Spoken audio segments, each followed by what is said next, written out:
La carta de Pablo a los Gálatas. Fue escrita a varias iglesias en la región de Galacia, donde Pablo había viajado en uno de sus viajes misioneros. Puedes leer la historia en el libro de Hechos.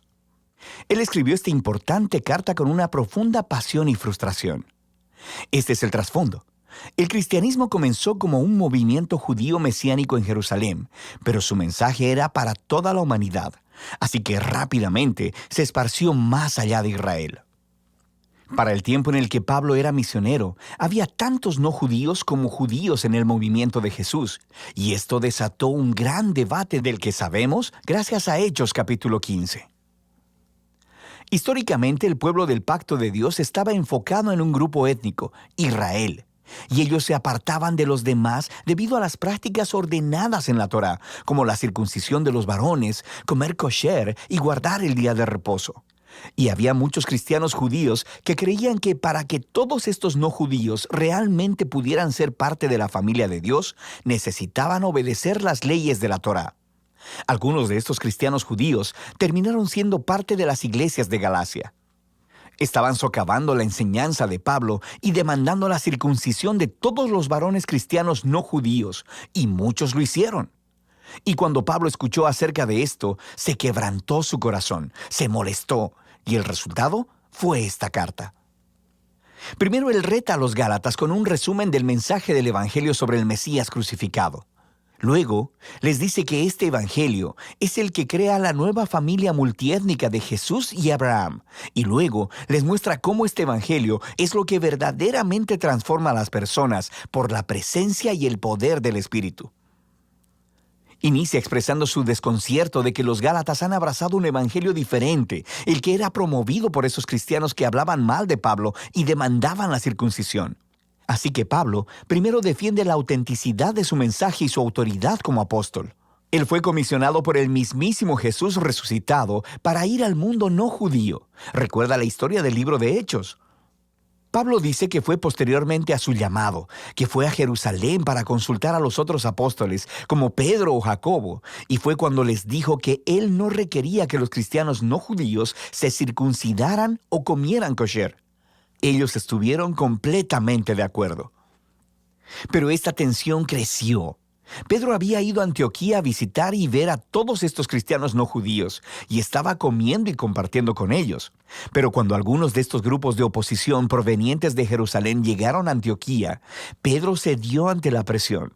Dejó de comer con esos cristianos no circuncidados y los empezó a evitar.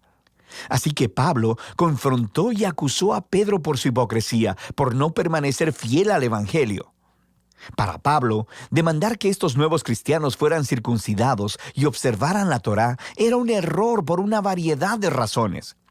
Primero que nada, porque es una traición al Evangelio, o en sus palabras, el hombre no es justificado por las obras de la ley, sino mediante la fe en Cristo Jesús el Mesías, y también nosotros hemos creído en Cristo Jesús. Ser justificado, literalmente, ser declarado justo, es un término del Antiguo Testamento con mucha riqueza para Pablo. Describe cuando Dios declara que alguien está en una relación correcta con Él, que está perdonado, que le es otorgado un lugar en la familia de Dios y está siendo transformado por la gracia de Dios. Y es la convicción de Pablo que nadie puede ser justificado por guardar los mandamientos de la Torá, sino solo por la fe de Jesús. Esta es una frase densa y podría referirse a la fidelidad de Jesús al vivir y morir en nuestro lugar, o podría referirse a nuestra propia confianza y devoción a Jesús. De cualquier manera, el punto es claro. Las personas son justificadas solo a través de confiar en lo que Dios hizo por ellos a través de Jesús, no por lo que hacen ellos mismos.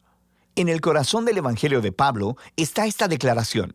Cuando las personas confían en Jesús el Mesías, lo que es cierto de Él se vuelve cierto de ellos. Su vida, muerte y resurrección se vuelven suyas, o en sus palabras, con Cristo he sido crucificado, y ya no soy yo el que vive, sino que Cristo vive en mí. Y la vida que ahora vivo en la carne, la vivo por la fe en el Hijo de Dios, el cual me amó y se entregó a sí mismo por mí. Así que la razón por la que cualquiera puede decir que es recto delante de Dios o que pertenece a la familia del pacto de Jesús no es porque obedece las leyes de la Torá, sino solo por lo que Jesús hizo por ellos y que ellos nunca hubiesen podido hacer por sí mismos. Ahora, este profundo entendimiento de lo que Jesús logró tiene enormes implicaciones para quien ahora puede ser incluido en la familia del pacto de Dios y para lo que significa vivir como miembro de esta familia. Así que Pablo primero se vuelve a las historias de Abraham en Génesis, cómo él fue justificado o declarado justo delante de Dios, simplemente por tener fe al confiar en la promesa de Dios de que un día todas las naciones encontrarían la bendición de Dios a través de él y de su descendencia. El propósito de Dios siempre fue tener una gran familia multiétnica de personas que se relacionen con Él en base a la fe, no a las leyes de la Torá. Pero esto hace que surja una pregunta importante. Entonces, ¿por qué Dios le dio a Israel las leyes de la Torá? Aquí Pablo ofrece una explicación muy breve y densa que después completará en su carta a los romanos. Él observa que las leyes de la Torá fueron dadas a Israel en el monte Sinaí mucho después de la promesa de Dios a Abraham. Y si lees la Torá cuidadosamente, dice Pablo, verás que Dios siempre tuvo la intención de que las leyes fueran una medida temporal. Él dice que las leyes tienen un rol tanto negativo como positivo. Negativamente, las leyes actuaron como una lupa sobre el pecado de Israel. Expusieron cómo Israel compartía la condición humana pecaminosa, rebelándose constantemente contra la ley de Dios. Así que la ley, la cual es buena, terminó declarando culpable a Israel y a toda la humanidad con él. O en sus palabras, la ley lo encerró todo bajo pecado. Pero las leyes también tuvieron un rol positivo. Actuaron como un profesor estricto que mantuvo alineado a Israel hasta la venida del prometido descendiente de Abraham, el Mesías. Y una vez que el Mesías vino, cumplió el propósito de la ley a favor de Israel. Jesús fue el israelita fiel que verdaderamente amó a Dios y al prójimo, y como rey de Israel, murió para llevar la maldición y la consecuencia del fracaso de Israel sobre sí mismo, y así traer redención. Así que ahora, a través de Jesús, el descendiente de Abraham, la bendición de Dios puede llegar a todas las personas, sin importar su etnia, estatus social o género.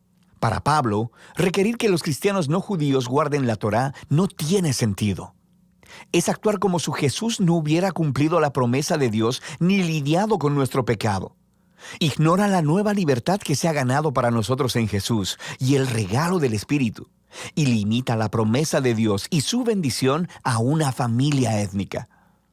Pero, podrían alegar los oponentes de Pablo, las leyes de la Torá son una guía comprobada para vivir de acuerdo con la voluntad de Dios.